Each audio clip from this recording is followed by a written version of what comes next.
تخزني أنا والأرض لنا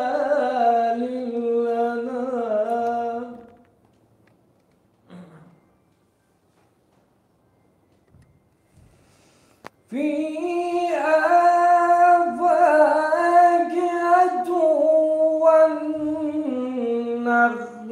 ذات الأكمام والحب ذو العصف والريحان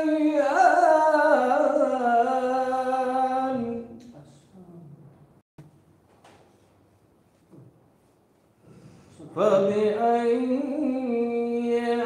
آلاء ربكما تكذبان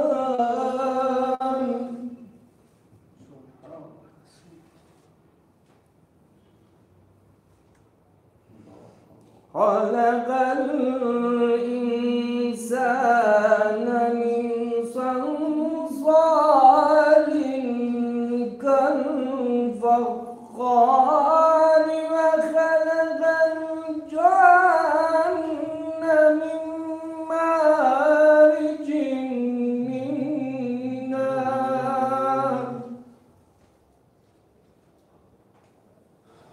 فبأي آلاء ربكما تكذبان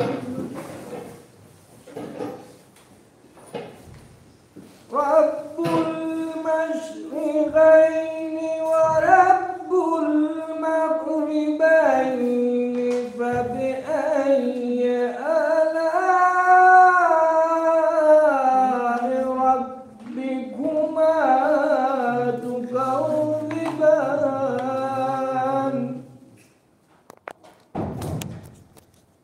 مرج البحرين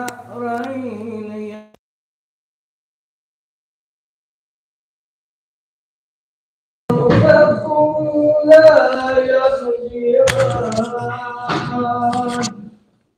وبأي آلاء ربكما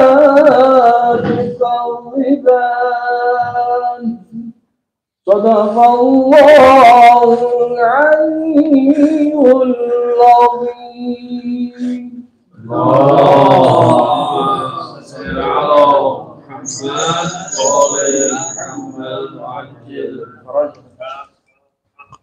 السلام علیکم و رحمت الله و برکاته. اعوذ بالله السمیع العلیم من الشیطان الرجیم. بسم الله الرحمن الرحیم. الحمد لله رب العالمین. الصلاة والسلام على اشرف الانبیاء والمرسلین حبیب اله العالم ابو القاسم المصطفى محمد.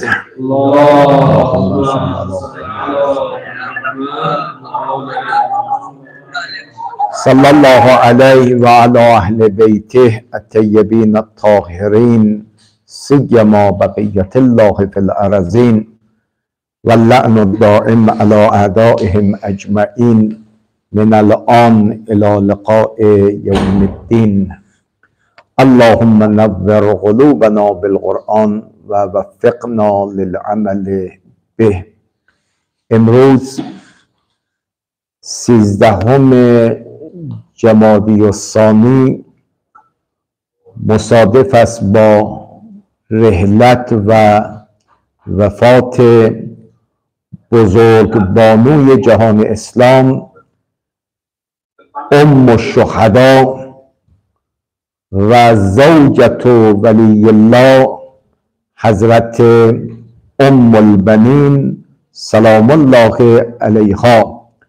ضمن عرض تسلیت وفات این بزرگبانوی جهان اسلام به محضر حضرت ولی عصر ارواحنا الله الفدا و همه شما عزیزان، ما امروز را هم اختصاص میدیم سخن خود را در رابطه با ویژگی ها و فضائل این بزرگبانوی جهان اسلام، چنانکه هفته قبل هم نشست علمی ما اختصاص داشت به ویژگی های بزرگبانوی دیگر جهان اسلام، حضرت زهرا سلام الله علیها.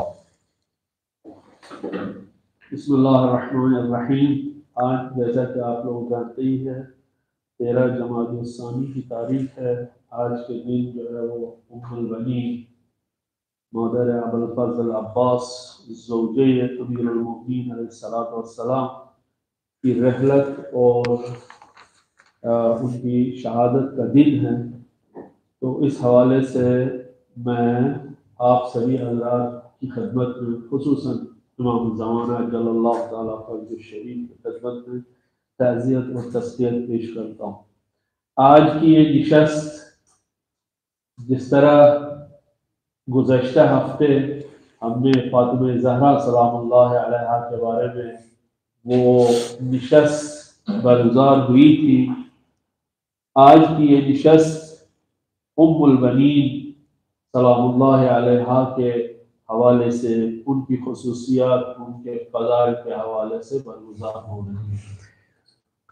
اگر در تاریخ اسلام بین شهدا سید الشهدا امام حسین سلام الله علیه است، اما در میان اصحاب امام حسین سید الاصحاب آقا عباس ابن علی ابن ابی طالب است.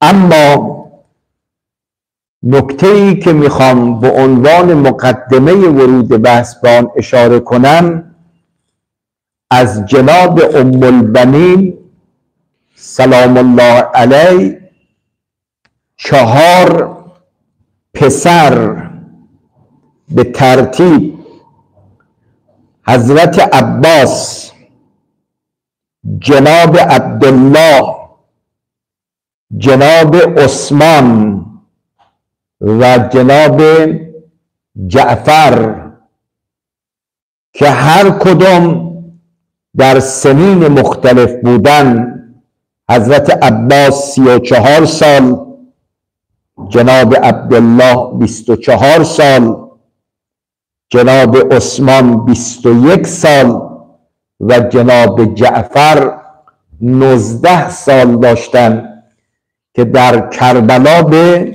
شهادت رسیدن.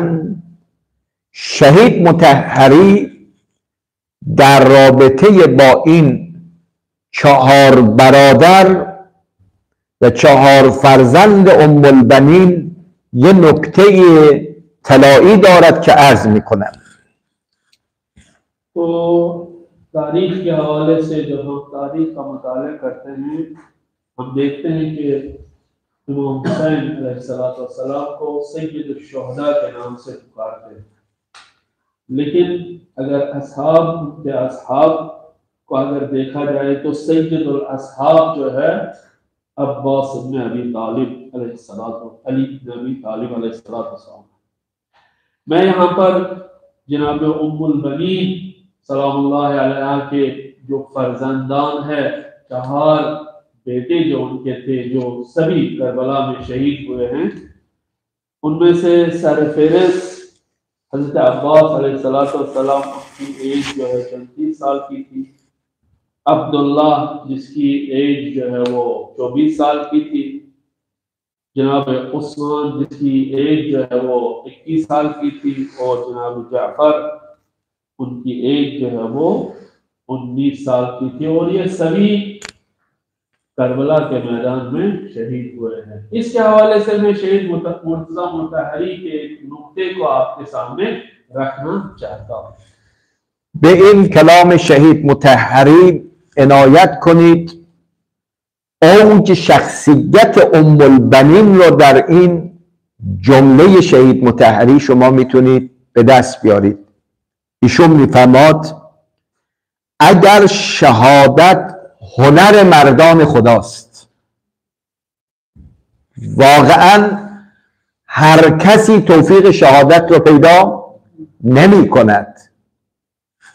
شهادت هنر مردان خداست، اما پرورش 4 شهید کربلا، یعنی اشاره داره به عباس و برادران عباس، پرورش 4 شهید کربلا در دامن یک مادر هنرمندی بزرگتری را می‌طلبد و ام البنین این مقام ارزشمند را از آن خودش کرده است.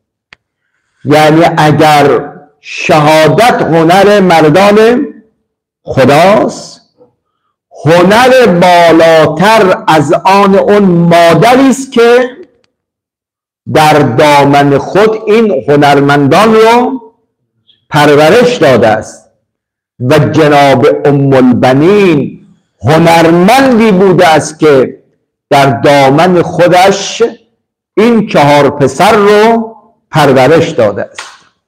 شیخ گلستان مطهری فرماتے ہیں جس سے ہمیں اندازہ ہوتا ہے کہ حضرت ام البنین کی شخصیت اور ان کی جو ہے وہ اہمیت ہمیں اس جملے سے جو ہے وہ اس جملے میں نظر آتی ہے.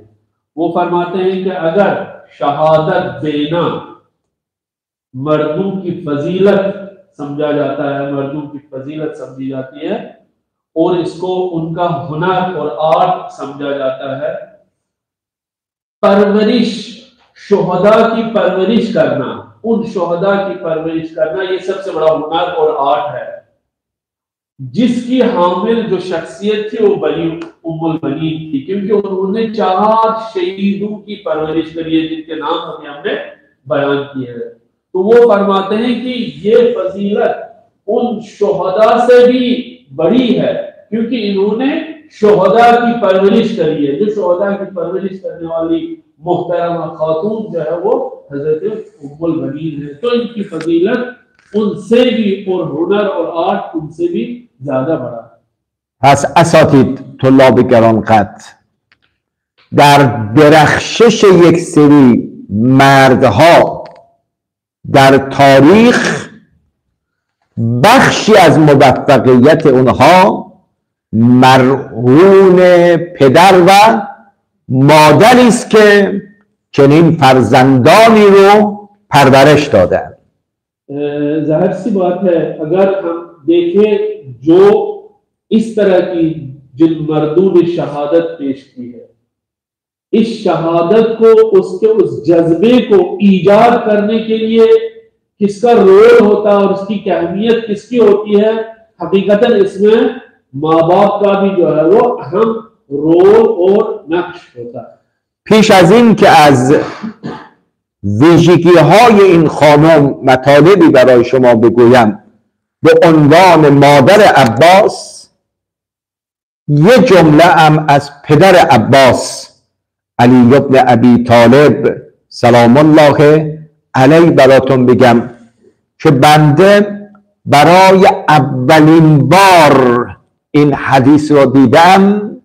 انشاءالله تقدیم محضرتون میکنم، ثواب این حدیث و جلسه امروز را هدیه میکنیم به روح اطهر آقا امیر المؤمنین و حضرت ام البنین سلام الله علیهما به برکت صلوات بر محمد و آل محمد.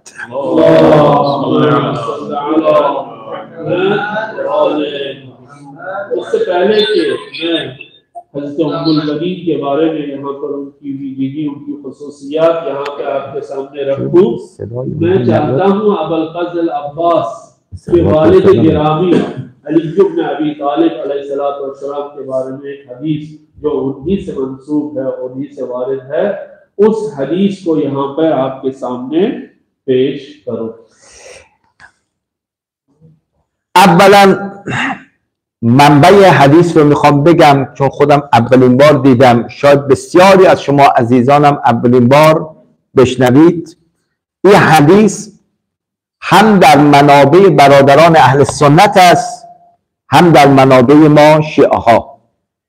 جناب قندوزی شافعی در کتاب ینابیع الموده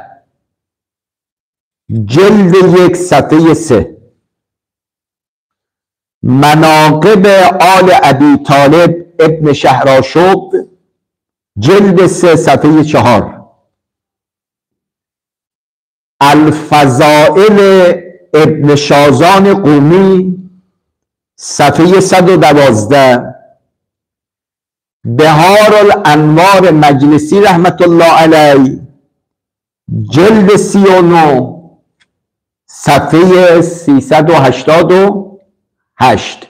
حداقل من این 4 منبع را آوردم، هم از منابع اهل سنت و هم شیعه. اما اصل حدیث خیلی زیباست، یعنی علی رو پیامبر این گونه معرفی میکند. بعد ببینید که عباس در دامن چه پدر و مادری رشد پیدا کرد. پیامبر خطاب به علی میکند یا علی مثلک فی امتی کمثل قل هو الله احد فی القرآن. خیلی حدیث زیباست. یا علی مثلک فی امتی کمثل قل هو الله احد. ای علی مثل و جایگاه تو در امت من پیغمبر همانند جایگاه سوره توحید است در قرآن. سوره توحید را میگن شناسنامه خداست. بله، قل هو الله احد شناسنامه خداست. فرمود علی مثل تو در میان امت، جایگاه تو در میان امت همانند جایگاه سوره توحید است در قرآن. منابع دیگه نمیخواد. انہوں نے جو ہے وہ جس حدیث کے بارے میں انہوں نے کہا تھا کہ وہ حدیث جو ہے وہ میں نے پہلی بار جو ہے اس حدیث کا مطالعہ کیا ہے. بہت ساری کتابوں میں جو ہے وہ حدیث نقل ہوئی ہے، چاہے وہ اہل سنت ہو چاہے وہ شیعہ ہو. اس حدیث کو جو ہے وہ پیغمبر اکرم صلی اللہ علیہ وسلم نے حضرت امیر المومنین علی بن ابی طالب کے فضائل کے عنوان سے یہاں پہ بیان کیا ہے. تو امیر المومنین علیہ السلام سے فرماتے ہیں کہ مثلک فی امتی کمثل قل هو اللہ بالقرآن. آپ کی مثال میری امت میں ایسے ہی ہے جیسے قل هو اللہ قرآن میں ہے. اس کا مطلب انہوں نے کہا، اس کا مطلب کیا ہے؟ یعنی قل هو اللہ قرآن میں خداوند کریم کی آئیڈینٹیفیکیشن ہے، شناسنامہ ہے. اسی طرح امیر المومنین علیہ السلام جو ہے وہ پیغمبر اکرم صلی اللہ علیہ وسلم کی امت میں ایک شناسنامہ اور ایک آئیڈینٹیفیکیشن. بعد فرمود یا علی همون گونه که کسی یک بار سوره قل هو الله احد را بخواند گویا 1/3 قرآن را خوانده است، و اگر 2 بار سوره توحید را بخواند گویا 2/3 قرآن را خوانده است، و اگر کسی 3 بار سوره توحید را بخواند گویا تمام قرآن را خوانده است. حتی در یه روایت این داریم که پیغمبر به دخترش حضرت زهرا گفت یا زهرا موقع خواب 4 عمل رو انجام بده، خیلی راحت، شاید چند دقیقه وقت نمیگیره. از جمله راهنمایی‌های پیغمبر به حضرت زهرا این بود که هنگام خواب 3 مرتبه سوره توحید را بخوان که خدا ثواب 1 ختم قرآن را بهت میدهد. تو یہاں پہ انہوں نے فرمایا کہ قرآن کے حوالے سے اب قل هو اللہ کی حیثیت کیا ہے، یہاں پر مقام سمجھانا چاہتے ہیں امیر المومنین علی بن ابی طالب علیہ السلام. तो कुल हुवल्लाह की हैसियत कुरान में क्या है? फरमाते हैं कि अगर किसी ने जो है वो एक बार कुल हुवल्लाह की क़िराअत की तो कान्नो उसने एक शब्दों में कुरान बंद उसने कुरान पढ़ा, यानी 3 हिस्से कुरान के आप करें, जैसा कि उसने जो है वो तीसरा हिस्सा कुरान का कंप्लीट किया। अगर 2 बार कुल हुवल्लाह को उसने पढ़ा तो इसका मतलब है उसने आधे कुरान की जो है वो तिलावत की। अब अगर 3 बार उसने सूरह कुल हुवल्लाह पढ़ी तो इसका मतलब है उसने कुल कुरान की तिलावत करी है। पैगंबर अकरम सल्लल्लाहु अलैहि वसल्लम हज़रत ज़हरा सलामुल्लाह अलैहा को कुछ वसीयतें उन्होंने की थी। उसमें एक वसीयत ये थी कि जब आप सोने जा रहे हैं तो कुल हुवल्लाह की तिलावत किया करें। واقعا حیفه آدم موقع خواب تو روایت داریم وضو بگیر بخواب تا صبح در حال عبادت 3 بار قل هو الله بخون، یه ختم قرآن، درست شد؟ خود تسبیح حضرت زهرا رو بگو بخواب، ثواب 1000 رکعت نماز. این عمل کوچک اما این همه ثواب دارد. حال پیغمبر میفرماد علی جان مثل تو در امت مثل سوره توحید است در قرآن. اینجور به امیر المؤمنین یا علی من احبک بلسانه فقط کمل ثلث الایمان. به به، میگه علی جان اگر کسی محبت زبانی به توی علی داشته باشه 1/3 ایمانش رو تکمیل کرده است. بله، همین که ما گهگاهی همدیگر رو دوست داریم، میگه من خیلی شما رو دوست دارم، هم به زبان اعلام میکنه یا علی من خیلی دوست دارم، یا علی خیلی، همین یا علی انی احبک، یعنی زباناً اظهار بکند محبت علی را. فرمود چنین انسانی 1/3 ایمانش رو تکمیل کرده است. तो यहाँ पे कुछ इबादतें ऐसी है जिसका अजर बहुत ही अजीम होता है। इन्होंने वुजू के बारे में, अगर वुजू करके कोई सोए तो ये इबादत के बराबर है। 3 बार आप कुल हुवल्लाह पढ़े तो कान वो आपने पूरा एक कुरान की जो है वो गर्दान किया और कंप्लीट किया। तो इसी तरह फातिमा ज़हरा सलामुल्लाह अलैहा की तस्बीहात अरबा आपने पढ़ी तो बहुत सारे रकात नमाज के मुसावी है। इसी तरह अब हज़रत अमीर अल-मोमिनीन अलैहिस्सलाम की यहाँ पर शख्सियत को बयान करना चाहते हैं। जिस तरह कुरान के बारे में जो है वो इन्होंने फरमाया कि कुरान की हैसियत क्या है, कुल हुवल्लाह की हैसियत क्या है कुरान में। तो अमीर अल-मोमिनीन अलैहिस्सलाम से पैगंबर अकरम फरमाते हैं कि या अली, अगर आपको किसी ने ज़बानी तौर से कहा या अली मैं तुमसे मोहब्बत करता हूं, तो ईमान के जो 3 हिस्से हैं इस अल्फाज को दोहराने से कि मैं आपसे मोहब्बत करता हूं, अगर ईमान के 3 हिस्से होंगे, एक हिस्सा इन अल्फाज को दोहराने से उसका ईमान कंप्लीट होगा। مرحله دوم یا علی و من احبک بلسانه و قلبه فقد کمل ثلث الایمان. اما علی جان اگر کسی هم در زبان تو رو دوست داشته باشه هم در قلب تو رو دوست داشته باشه، قلباً تو رو دوست داشته باشه، 2/3 ایمانش رو تکمیل کرده است. तो अब यहाँ पर दूसरी मिसाल, अभी हमने जो है वो पैगंबर अकरम सल्लल्लाहु अलैहि वसल्लम ने इससे पहले कहा था कि अगर खाली जबान से कोई कहे अमीर अल-मोमिनीन से मैं आपको दोस्त रखता हूं, मैं आपसे मोहब्बत करता हूं, अब अगर कोई जबान से भी कहे और दिल में भी अमीर अल-मोमिनीन अलैहिस्सलाम की मोहब्बत रखे तो उसका मतलब यह है कि उसने 3 हिस्सों, अगर ईमान 3 हिस्सों पर मुश्तमिल हो तो उस इंसान ने जिसने अमीर अल-मोमिनीन से लिसानन और क़ल्बन उनसे मोहब्बत की तो ईमान में से उसने 2 हिस्से हासिल किए।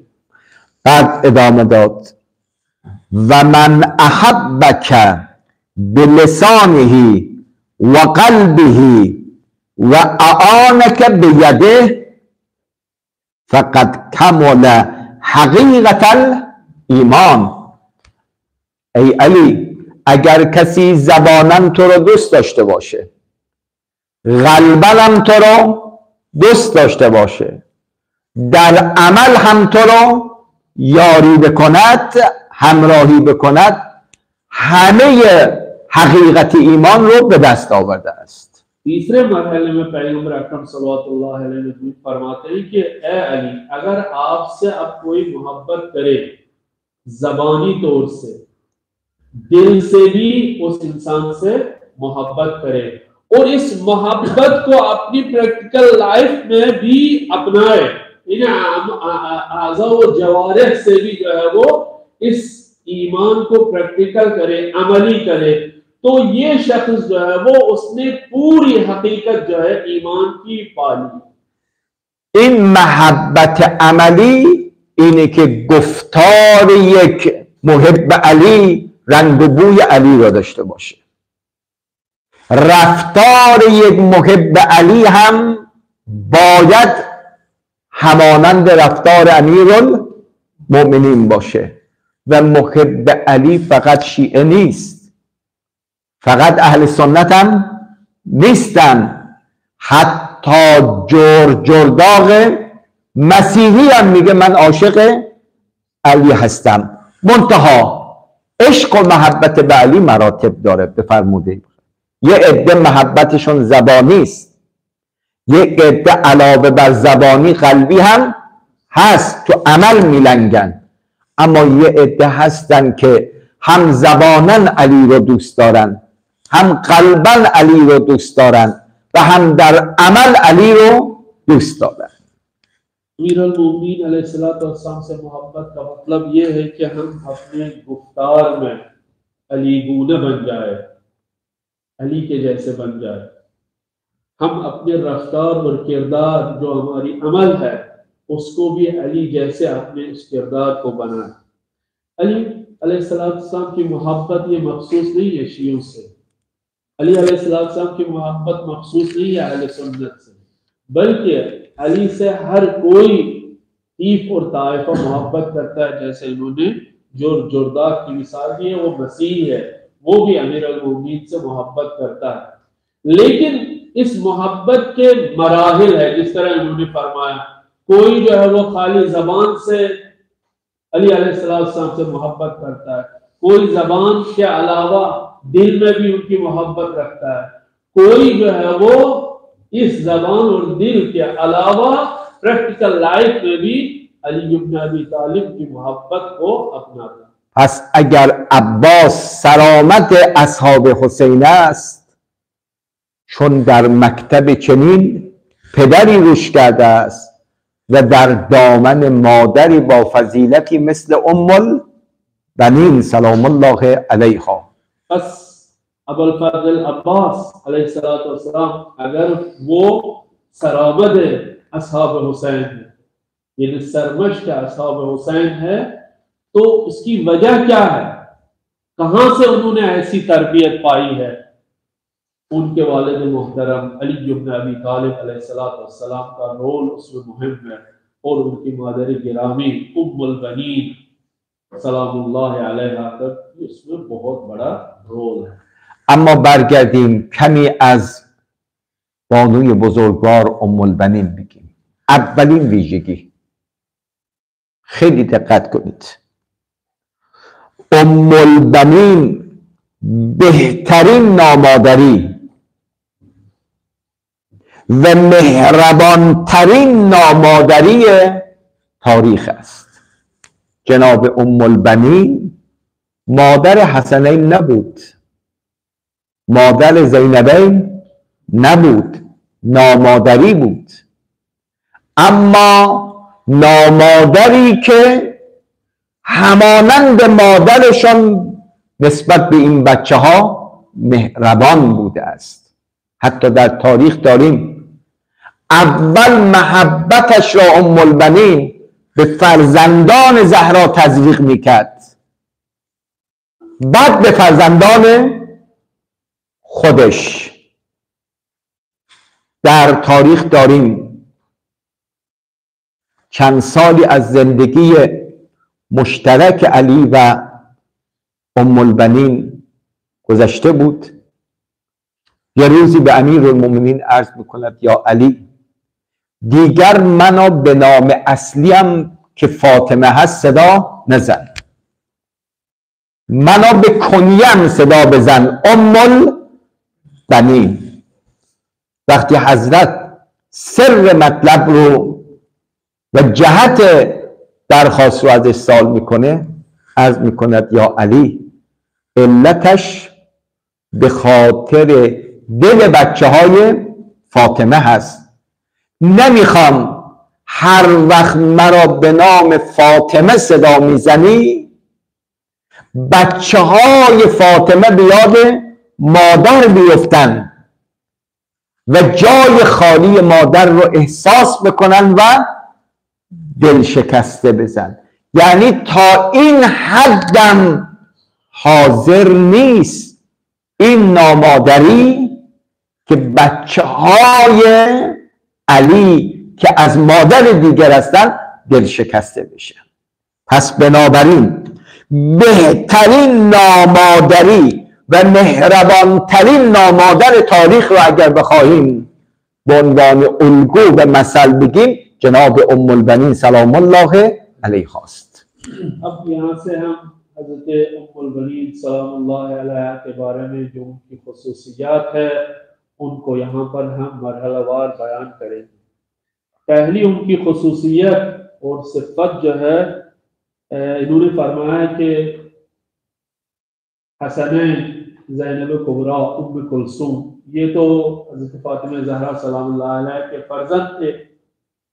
तो उम्म अल-बनीन उनके निस्बत से जो है वो सौतेली माँ थी, लेकिन तारीख ने मिसाल पेश की है कि उनकी मोहब्बत, उनकी मेहरबानियां जो हज़रत ज़हरा सलामुल्लाह अलैहा के बच्चों से, तो ये मिसाल बन के ये ऐसी सौतेली माँ है जो मिसाल बन गई है मोहब्बत, मेहरबानी और लुत्फ के हवाले से। एक किस्सा इन्होंने बयान किया यहाँ पर, उनकी उस अजमत को उससे हासिल होते और अजमत की तरफ हम जा सकते हैं। जनाब उम्म अल-बनीन सलामुल्लाह अलैहा का असली नाम जो है वो फातिमा था। तो अमीर अल-मोमिनीन से कहने लगी कि मुझे जो है वो फातिमे के नाम से न पुकारा करे। उसकी इल्लत क्या है? क्योंकि हसनैन और जनाब ज़ैनब सलामुल्लाह अलैहा और उम्म कुलसूम जब आप मुझे उस नाम से पुकारेंगे, फातिमे के नाम से पुकारेंगे, तो वो लोग अपनी माँ जो इस दुनिया में न थी उनकी याद आएगी और वो एहसास करेंगे कि हमारी माँ इस दुनिया से चली गई है। इतनी मारिफत थी इस सौतेली माँ की किनके फर्जंदान ज़हरा सलामुल्लाह अलैहा से कि हत्ता वो ये नहीं चाहते हैं कि उनका नाम, उनकी मादर गिरामी का नाम लेके उनके दिल जो है वो टूट जाए। دومین ویژگی این خانم بزرگوار ولایت پذیری و دفاع از ولایته. ببین عزیزان، جناب ام البنین حق اهل بیت را شناخت و به خوبی این حق را ادا کرده است. جناب ام البنین در حادثه کربلا دیگه شوهری به نام علی بالا سرش نیست، خودش هست و 4 فرزند. وقتی به این نتیجه رسید که امام زمان یعنی امام حسین نیاز به یاری داره، 4 پسر داشت. در روایت داریم هر 4 پسر را ام البنین بدرقه کرد و به هر 4 تا توصیه کرد که در کنار حسین ابن علی باشید. این نشانه بصیرت عمیق این خانومه. اون بعد عاطفی رو کنار زد، نگفت 4 تا پسر دارم حداقل یکی رو برای خودم نگه بدارم. میگه نه، زمانی که دین نیاز به یاری داره همه سرمایه های وجودی باید فدای دین باشه. این نشانگر عمق بصیرت به ایمان جناب ام البنین است. حضرت ام البنین سلام اللہ علیہ کی دوسری خصوصیت جو تھی وہ یہ کہ وہ ولایت کی حامی تھی، ولایت کا دفاع کرتی تھی اور ولایت کی حامی تھی. تو ظاہر سی بات ہے انہوں نے حق اہل بیت کو اچھی طرح سے پہچانا اور اس کی ادائیگی بھی صحیح سے کری.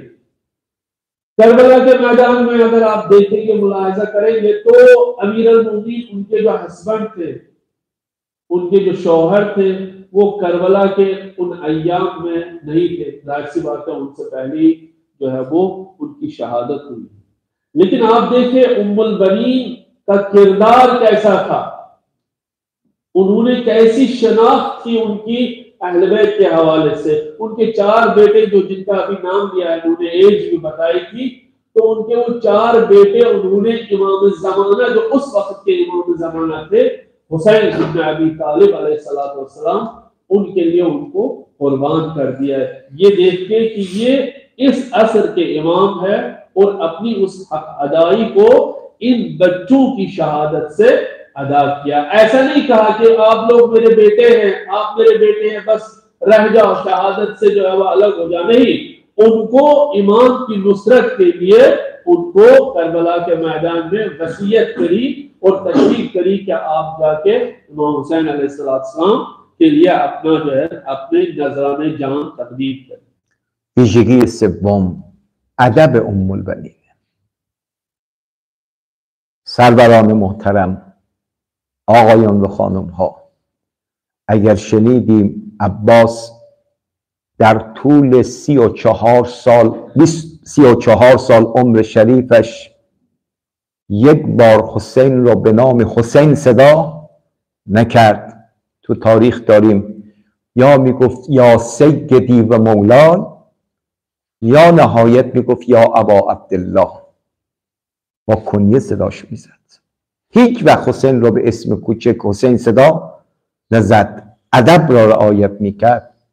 عباس این ادب را در مهد ادب، دبستان ادب، مادرش ام البنین آموخته است. جناب ام البنین نهایت احترام و ادب رو نسبت به فرزندان زهرا رعایت میکرد. نسبت به زینبین نهایت ادب رو رعایت میکرد، احترام میکرد. وقتی شنید زینب پشت دروازه مدینه هست، جناب ام البنین پیرزنه اما ادب کرد به استقبال زینب سلام الله علیها رفته. اما در روایت هم داریم این رعایت ادب طرفینی بوده است. اگر عباس نهایت ادب را نسبت به حسین داشت، حسینم نهایت احترام را نسبت به عباس داشت. اگر ام البنین نهایت ادب را نسبت به بچه های فاطمه داشت، بچه های فاطمه هم نهایت ادب را نسبت به ام البنین داشت. تو روایت داریم حضرت زینب سلام الله علیها وقتی برگشتن به مدینه، اول جایی که بعد از چند روز رفتن سر بزنن تسلیت بکنن، خانه ام البنین رفت و شهادت بچه های ام البنین رو به مادرش تسلیت گفت. به این ادب طرفینی. اگر ام البنین ادب را رعایت میکند، بچه های فاطمه هم نسبت به ام البنین ادب رو رعایت میکنند.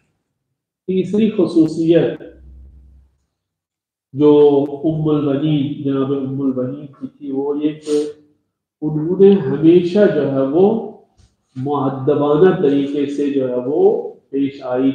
इनके साथ हजरत ज़हरा सलामुल्लाह अलैहा के फर्जंदान जो थे हजरत इमाम हुसैन, इमाम हसन मुज्तबा और ज़ैनब कुबरा और उम्मे कुलसूम हमेशा उनके साथ जो है बड़े एहतराम से और बड़े अदब से पेश आती थी। इस अदब की वजह से अबुल फजल अब्बास जो उनके फर्जंद गिरामी थे, उन्होंने इस अदब की तालीम लेते हुए अबुल फजल अबा अब्दुल्लाह हुसैन अलैहिस्सलाम को उनके नाम से कभी भी नहीं पुकारा या हुसैन कभी भी नहीं कहा।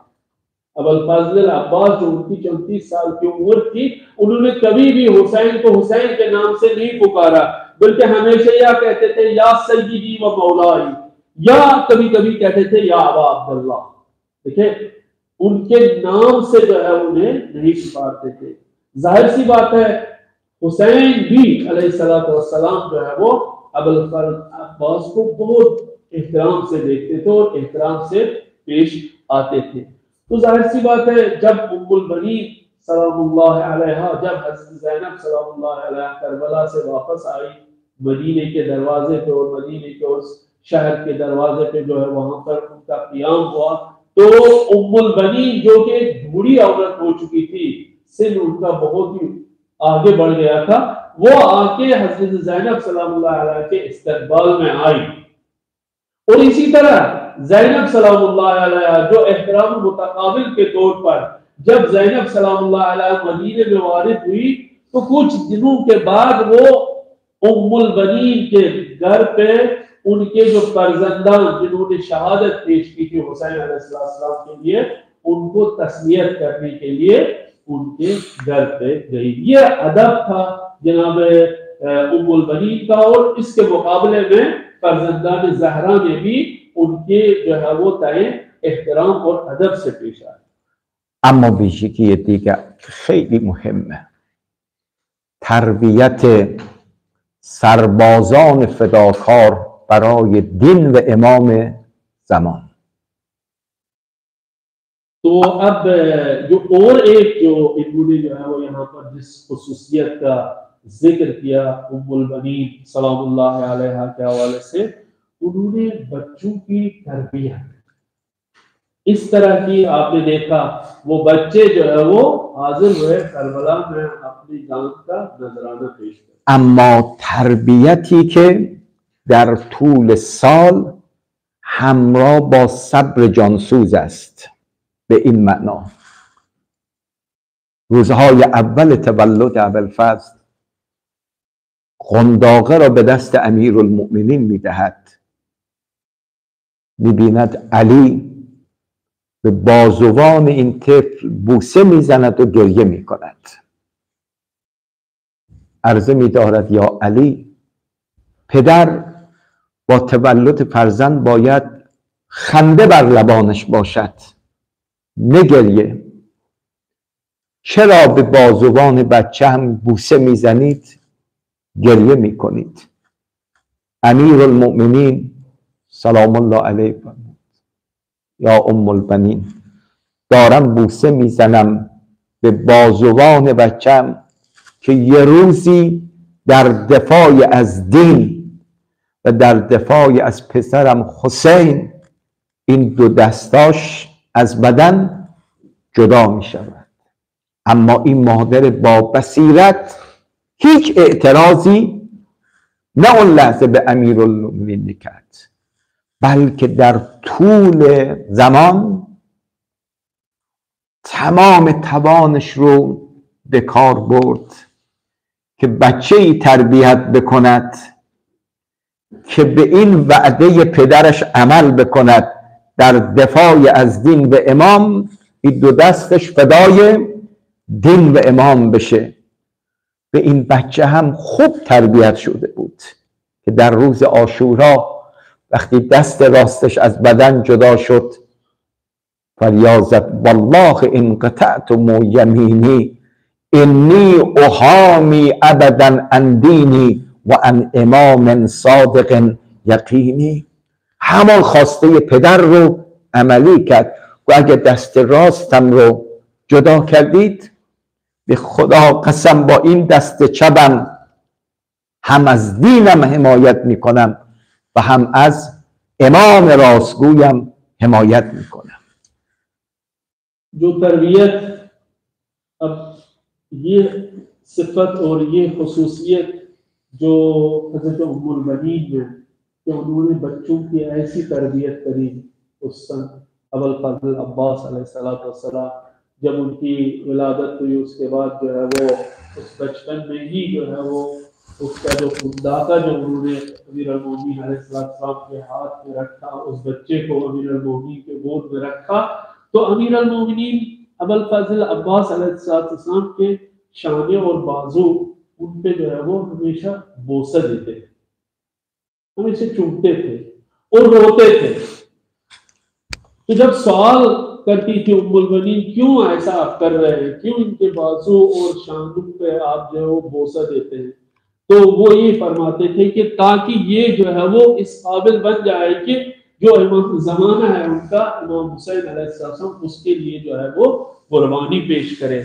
जाहिर सी बात है अब उम्मुल बनीन का जो है वो कैसा रवैया रहा इसके हवाले से, अमीर उम्मुल बनीन ने कभी भी एतराज नहीं किया इस हवाले से, बल्कि उसकी ऐसी परवरिश की, उस बच्चे की ऐसी परवरिश की, करबला के मैदान में जो है वो जब वो मैदान में वारिद हुए उनका जो दाहिना हाथ जो है वो कट हुआ तो फरमाते हैं कि अगर आप मेरा दाहिना हाथ काट लेंगे, मेरा बायां हाथ भी जो है आप लोग काट लेंगे, तब भी मैं हुसैन की जो है वो उनसे जो है वो नहीं करूंगा, हमेशा उनकी हिमायत करता रहूंगा चाहे आप मेरी जान भी ले लें। बस बनी हजरत उम्मुल बनीन ने ऐसी तरबियत की थी अबुल फज़ल अब्बास अलैहिस्सलाम की, और इसी तरह अगर उन्होंने परवरिश की अबुल फज़ल अब्बास भी अच्छे तरीके से उन्होंने वो परवरिश पाली है, और करबला के मैदान में आप लोगों ने देखा ही कैसे उन्होंने फदाकारी और जाननिसारी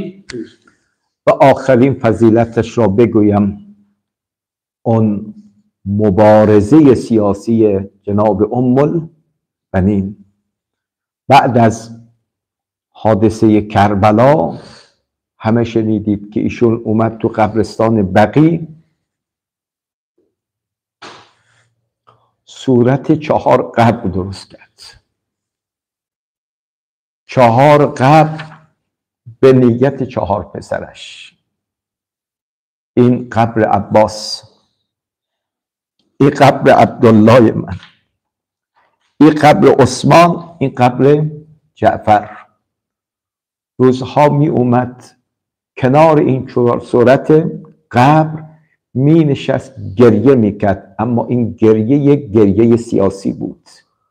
به الا جناب بنین میتونست تو خونه برای بچه هاش گریه کنه، اما ساختن 4 صورت قبر و گریه کردن سوال برانگیز بود برای همه. بنین این صورت 4 گانه قبر برای کیه؟ برای بچه ها. من چه شد این بچه ها تو کربلا؟ کی اینها را کشت؟ برای چه کشته شدند؟ این یک مبارزه سیاسی بوده است. आखिरी फजीलत जो मैं यहाँ पे बयान करना चाहूँगा हज़रत उम्मुल बनीन सलामुल्लाह अलैहा के हवाले से, उनका जो है वो सियासी मौक़िफ़, सियासी बसीरत जो उनकी थी और उस पर जो उनका सियासी मौक़िफ़ कैसे रहा। करबला के बाद जब उन्होंने उन बच्चों ने शहादत पेश की तो ये मदीने में जन्नतुल बक़ी के उस मज़ार पे इन्होंने 4 कब्रें खोदी, ऐसे ही वो एक नुमाइश के तौर से, तो हमेशा वहां जाके दिन में रोया करती थी। वो जाहिर सी बात है यही मिसाल हज़रत ज़हरा के हवाले से भी थी, जब वहां पे जो है वो 4 कब्रें इन्होंने नुमाइशी तौर पे बना रखी थी अपने बच्चों के हवाले से, अबुल फज़ल अब्बास, अब्दुल्ला, उस्मान, जाफर। तो जब लोग आते थे वहां पूछते थे, जब रोती रहती थी क्यों, कैसे, क्या हुआ आपके बच्चों के साथ, तो जाहिर सी बात है वो उस हकीकत को जो है वो उससे खबरदार और बाखबर होते थे कि ऐसा हुआ है करबला में, इनके बच्चे हुसैन अलैहिस्सलाम के हवाले से वो वहां पर शहीद किए गए। در پایان یک ذکر توسل بگیریم به حضرت ام البنین سلام الله علیها. معروف است میگن عباس باب الحسین، یعنی اگر کسی میخواد به دربار حسین راه پیدا بکند از کانال عباس باید بره. اما عزیزان اگر کسی میخواد به بارگاه حضرت عباس راه پیدا بکند باب العباس ام البنین است. مرحوم آیت الله العظمای سید محمود شاهرودی از مراجع بزرگ شیعه، از اجداد مرحوم آقای سید محمود شاهرودی که چند سال پیش مرحوم توصیه می‌فرمود و من هر وقت حاجت دارم 100 تا صلوات هدیه میکنم به حضرت ام البنین. بعد به ام البنین میگویم که به پسرت عباس سفارش ما را بکن، گفت حاجتم رو میگیرم. यहाँ पे हम आखिर में हज़रत उम्म अल-बनीन सलामुल्लाह अलैहा के दरबार में दरख्वास्त करते हैं। जाहिर सी बात है जब हज़रत अबुल फज़ल अब्बास से कहा जाता है कि वो बाबुल हुसैन थे, यानी अगर आपको हुसैन तक जाना है तो अबुल फज़ल अब्बास अलैहिस्सलाम के तरीके से उस तक पहुंचना होगा। इसी तरह ये कहा जाता है कि खुद उम्मुल बनीन जो है वो दरवाजा है अबुल फज़ल अब्बास अलैहिस्सलाम तक पहुंचने के लिए, वो दरवाजा है। तो जाहिर सी बात है आयतुल्लाह शाहरूदी साहब, महमूद शाहरूदी जो हाल ही 1-2 साल पहले जो है वो इस दुनिया से रहलत कर गए, वो ये फरमाते हैं जब भी मेरी कोई हाजत होती है तो मैं 100 मरतबा सलवात भेजता हूँ उम्मुल बनीन पे और उन्हें कसम देता हूँ कि अब तुझे अब्बास का वास्ता है, ये मेरी जो है वो हाजत पूरी होगी। اما ذکر توسل من به ذهنم اومد اینو بگم. جناب ام البنین 2 بار درخواست تغییر نام کرد. یه بار از امیرالمؤمنین خواست که یا علی منو دیگه فاطمه نزن. این درخواست به خاطر دل یتیم‌های فاطمه بود که وقتی منو فاطمه صدا میزنی بچه‌های فاطمه ناراحت میشن. اما بار دوم درخواست تغییر نام داد، اما اینو به خاطر دل خودش. که وقتی 4 صورت قبل درست کرده بود زنان مدینه می اومدن می گفتن ام البنین اینقدر گریه نکن، زاری نکن. صدا زد زنان مدینه دیگه منو ام البنین صدا نزنید، منو ام البنین صدا نزنید، چون ام البنین یعنی مادر پسرها. زنان مدینه من دیگه ام بلابنین هستم، من دیگه مادر بچه ها نیستم، من دیگه پسر ندارم، مرا دیگر ام البنین صدا نزنید. صلی الله علیک یا زوجة ولی الله و رحمت الله و برکاته. ام البنین सलाम अल्लाह अलैहा ने 2 बार ख्वाहिश की कि अपने उस नाम को जो है वो चेंज करे। एक बार अमीर अल-मोमिनीन अलैहिस्सलाम से कहा कि जो फातिमा मेरा नाम है उस नाम से मुझे मत पुकारा करे क्योंकि फरजंदान ज़हरा के दिल जो है वो जख्मी होते हैं। और दूसरी बार जो तकाजा उन्होंने किया जब उन्होंने कब्रें बनाई थी 4 कब्रें, वहां जाके रोती थी, जब मदीने की औरतें पूछती थी उसको इस नाम से पुकारती थी उम्मुल बनीन, तो उम्मुल बनीन उनसे ये तकाजा करती थी कि मुझे आप उम्मुल बनीन के नाम से मत पुकारो क्योंकि मेरे बच्चे जो है वो जितने 4 बच्चे थे वो करबला में शहीद हो गए, अब मेरा कोई भी बेटा नहीं न रहा। نسألک و ندعوک، حوائجتون رو در نظر بگیرید، با توسل به جناب ام البنین انشاءالله حاجت روا بشید. نسألک و ندعوک بسمک العظیم الاعظم الاعز الاجل الاکرم یا الله.